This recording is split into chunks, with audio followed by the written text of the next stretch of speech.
Today, Trixie's going to tell you all about what she hates about her 2019 GT3 RS.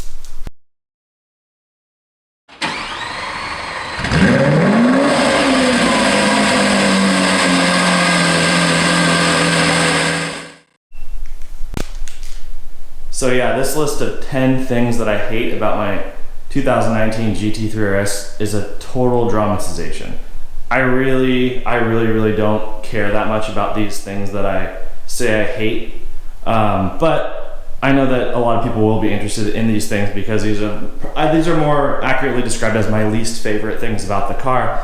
None of them are deal breakers, none of them are a huge problem for me, but let's get into them. All right, guys, number one complaint for you haters out there is that these Michelin Pilot Sport Cup 2 tires are so damn sticky that they basically pick up every rock you drive over. Like here are my tires in the garage right now, and I think you can see how many rocks there are just stuck to the tires. Like I can just I'm wiping that off, and there are rocks all over the ground now. There are so many rocks that add up over time that my wife actually will come out here and vacuum the garage. I think that's pretty funny. So I did have really sticky tires on my GTR. I had Michelin Pilot Super Sports, and those are great tires, but these are that much stickier, and because they're so sticky, you end up hearing the car shooting up rocks, I should say, into the fender liners. So as you're driving, especially at slow speeds, you just hear all these rocks shooting up all over underneath the car. And it's literally so loud if you're driving by someone on the side of the road. If they're like walking around the neighborhood, I'm just driving by, they can just hear all these rocks kicking up as you're driving by. So I've got a little bit of a clip of driving and the noise. It's not the greatest, but I'm gonna throw that in here. Rocks getting kicked up, the sound of the rocks getting kicked up underneath the car. Listen to this.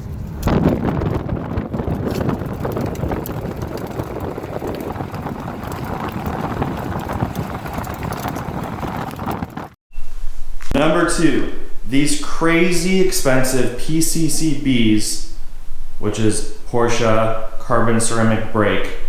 These carbon ceramic brakes are so damn loud. They squeal. They sound like, you know, a 1982 Honda Civic that hasn't had its rotor swapped out for 20 years and it's just metal on metal. That's what they sound like, especially when they're cold, which is most of the time that I'm driving the car because I have not taken it to the track. I'm well aware that once they warm up, they're not as loud, and that who cares about how loud they are because they're built for the track and you should only be driving on the track. I get all that stuff, okay guys? But anyway, these things are crazy expensive and they squeal so loud. They squeal louder than any other brakes, and it is a little bit embarrassing sometimes.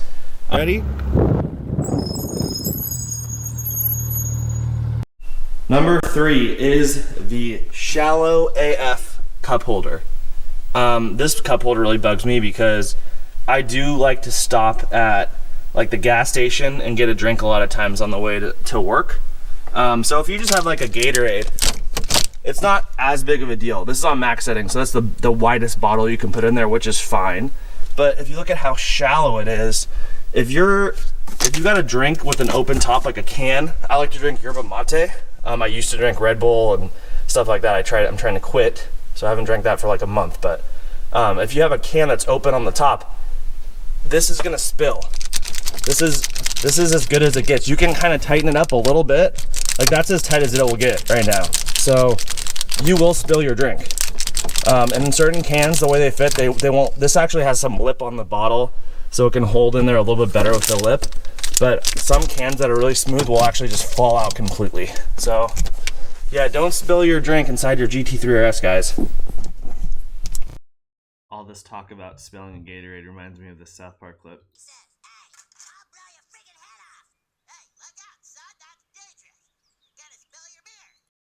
All right, next up we got storage. So, or lack thereof, right? And there's usable storage here. It's just the way that it's implemented is a little strange. So there's obviously like storage in the back. You can see I have a couple like microfibers back there. This is where seats normally would be, but a lot of people are thinking like, oh yeah, you could put a whole bunch of stuff back there.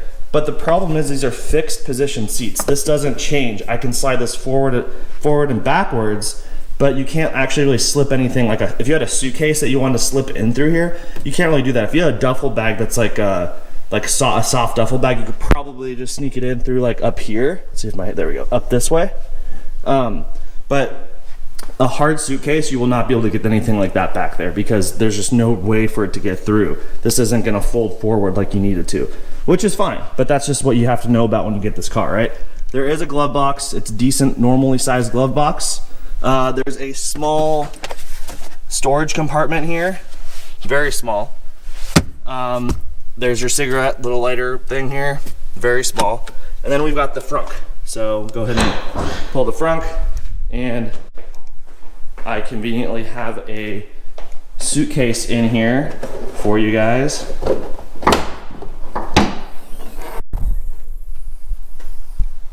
So it's really hard to see in here because of the lighting in my garage. It's really gloomy outside today, so I kept the door closed. But anyway, this is an Away bag, the brand Away. They make really nice luggage. And I think this is a 28. So this is 28 inch. And that just barely fits in the front here. That fits with extra room to spare going frontward to backwards, but also keep in mind that it's taller here than it is here because of the slope of the hood or the boot, whatever you want to call it, the bonnet.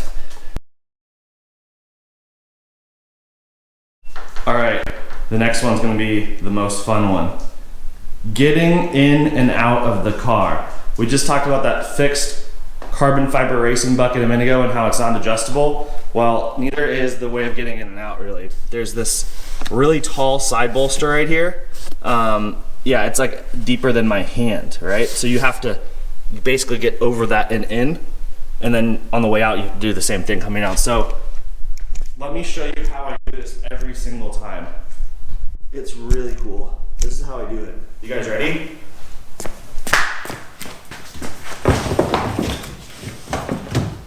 See, I'm really good at it, guys. I mean, most people can't do that. And this is how you get out. You ready? Yeah. So I'm pretty good at it, but I've had the car for about a month now. So I also, you know, depending on who you are and how athletic you are, most of you probably aren't as athletic as me. So you probably won't ever be able to pull it off, but maybe with some training you might get lucky. You can feel free to email me if you need some extra additional training footage of that. All right, number 6, guys. Number 6 is very similar in that you're getting a negative thing because of something else that was so good. So it can be hard to make phone calls, Bluetooth phone calls inside the car, because there's so much road noise and so much engine noise and so much exhaust noise. There is reduced isolation foam, which is like a sound deadening material. Most cars would have it. That is removed in the back of the car. It has very thin carpet to reduce weight. And as we talked about, it has the really loud brakes. It has the really sticky tires that are shooting rocks up, making noise with that. And then it has the loud exhaust system and the loud engine that's right there behind you. So between all these things, there's a lot of noise going on, and I wouldn't have it any other way. But it does make phone calls a little bit difficult at times. But it can also be really fun if you're like me and you want to interrupt someone by flooring it. So if you're the dude, if you're that dude where you're like closing big deals on the phone with multi-billion-dollar companies, and you know you're that guy, you're the man, however you want to say it, and you're doing, you know, driving a lot, making all these business calls, this might not be the car for you. Because even when you don't press the exhaust button to open the exhaust valve, it's still loud as hell. So the next thing has to do, though, seriously, with the gas cap. And not so much the cap itself, but what happens every time you go here. Because every time you're doing this, it means you're probably filling the tank back up, right? And every time you go to get gas in this car, some random person is gonna walk up to you and start talking to you. And sometimes that's no big deal. And I'm a very friendly person. I like talking about cars. But sometimes it's like, an 80-year-old lady that wants to tell you about how her uncle had a black Porsche when she was a kid, and how sometimes if she got good grades on her report card, he would take her for a ride down to the store to get some candy, and blah blah blah blah blah, and the stories go on, and sometimes I just don't, like, you know, some days I'm in a rush to get to work or something's going on, you know, and it's just, the attention can be a little bit annoying. But hey, when you buy a car that looks this crazy, what do you expect, right? I mean, one of the reasons why I said I didn't want to get a Ferrari, a Lamborghini, or a McLaren was the attention that you get from those type of cars, especially the negative attention. And so far I have not had one even little ounce of negative attention with this car. I've only had positive attention, with most people not even knowing it's a GT3 RS or how much it really costs. They just think it's any other 911. And I think a lot of them think, actually I shouldn't say a lot of them, I think I've had 3 different people ask me if it was like hard to add the wing on the back like that, or is that an aftermarket body kit on the car and like aftermarket parts. That they don't know. Most people don't know what a GT3 RS is. So anyway, let's go on to the next thing. Next up on the annoyance list is the paddle shifters. I think a lot of diehard Porsche fans will probably be mad at me about this, but I actually don't like them. I think they're small. They're very small feeling, and more annoyingly to me, and this is like a total preference, everyone's different type of thing, but these move with the steering wheel, and I really don't like that. And it's probably because I got a little bit used to my GTR. My GTR had much bigger paddle shifters, and they did move, they did not move with the steering wheel. They were always in the same spot. And to me, that was nice because I always knew where they were. And I think there's a lot of people that say like, well, that's dumb if you can't find them. You should be able to find them, and you're probably right, especially someone that has a lot of track experience and is using them on the track. But I've used these like once or twice and I didn't like them, and I use this over here like every day. So I just shift that into manual mode and I use it like, it has a very similar feel to a manual transmission, and I love that. Number 9. All right guys, number 9, we're almost done with the list here. Wow, the camera just got loose there. Sorry about that. Let me tighten that bad boy back up. Cool. All right, so this is all about this guy right here, the side intakes. What do you call it? Rear side intake, whatever you want to call it. But I call this the Pebble Catcher, or the Pebble Catchers, because there's 2 of them. So let's see if I can get some light here. There are pebbles right there, and there are more on the other side. I actually just cleaned the car. Yeah, rocks. They get thrown up in this, and they'll go up inside, and then because of the angle, they'll fall right back down. And with that lip right there, there's this, where the plastic meets the plastic again, I guess, they just get stuck, which is stupid. I think Porsche should have made some sort of a little like rounded something that attaches over that and just makes us a smooth piece. And they didn't, and now you just get pebbles stuck in there all the time. I mean, I could probably just take like electrical tape and put that over like a couple strips like right in here, and it would fix the problem. Anyway, next up.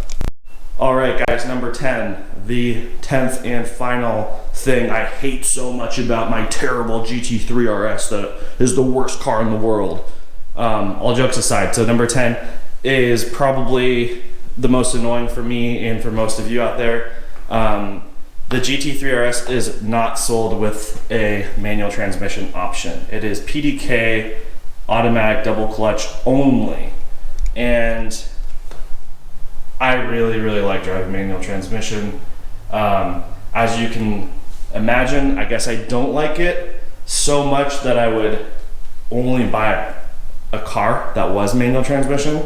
As you would know from my last car too, my GTR, which is also only available in dual clutch automatic transmission. So this transmission is better than my GTR's transmission. The stick feel, you get the manual transmission feel through the shifter is much better than it was in my GTR, but it's still, obviously there's no clutch. My cat's gonna go in here. But anyway, that's definitely probably my biggest gripe of the whole car. And obviously I knew that when I bought the car, it wasn't a big enough factor for me not to want to get it, right? And every other car I looked at, is only available in manual transmission. So the list that I've mentioned before, if you're new to my channel, the list of cars I compared this with were the Ferrari 488, the Lamborghini Huracan, and the McLaren 600 LT. And you cannot get any of those cars with manual transmissions. What is it? Hashtag save the manuals. It's really a bummer these days that, you know, manual transmissions are becoming a thing of the past and you can't get a car with that anymore. You can get a GT3 non-RS with a manual transmission, but unfortunately the markups on them are so insane that you end up spending almost the same amount as you do on an RS, but the RS is going to hold its value a lot better because you didn't overpay a whole bunch over sticker. Well, at least I didn't. I did talk to one guy on the internet who was able to get a GT3 manual for only, I think he said $14,000 over MSRP. And that's by far the cheapest I've ever heard. I've heard more like 30 to 50 for most people. And just to be clear, I did not pay $14,000 over MSRP on this car. I paid less than that. So just putting this all in perspective. And that's pretty much it for the video. If this is the first time watching one of my videos, I hope you liked it. And you know, it's a really basic concept of me, mostly just in the garage for the most part. So I hope it was enough for you to keep you satisfied. And if you did like it, consider subscribing. I have some more plans for videos for this. And also, I just want to mention real quick that there's a couple really famous YouTubers now that have picked up the same car. And I'm sure they'll never watch my video, but if they do, I just want to say congratulations to, let's see, it was Adam LZ. He just announced like yesterday or the day before that he got an orange GT3 RS. Tanner Fox got one, and there were a couple other people that I can't remember, but congratulations to you guys. Feel free to reach out to me if you have any questions or just want to talk cars. Have a good day.